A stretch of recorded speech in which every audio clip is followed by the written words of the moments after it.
box. Yeah, please record me. Yeah, so obviously meeting Mike and the others was a big deal for me.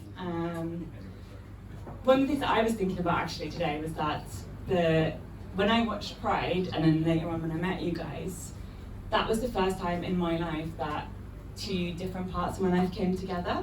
I grew up in a union family, a working class family. My mum was the first female train driver in Norway. Quite a big deal. And like the union was what made that possible for her.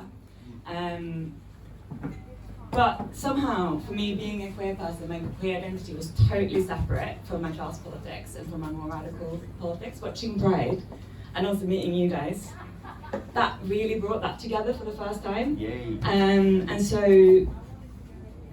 yeah, I guess I wasn't the only person who felt that way, because I met a lot of other young people who also watched that film and who felt like this was a totally new way to conceptualize what it meant to be queer and what solidarity meant.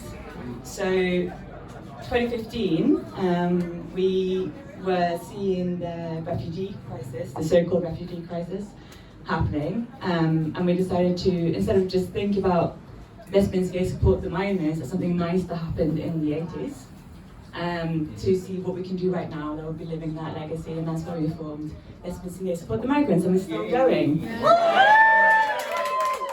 thousands of pounds for migrant projects and migrant groups over the years. We've done so many direct actions. Some of you might know about the Stanford 15 case, where people have chained themselves to deportation flight. Please stop detention now.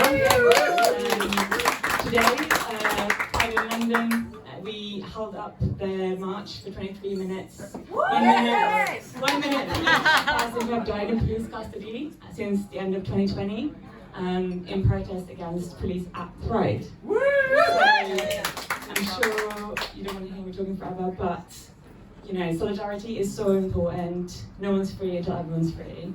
And so yeah, happy Pride.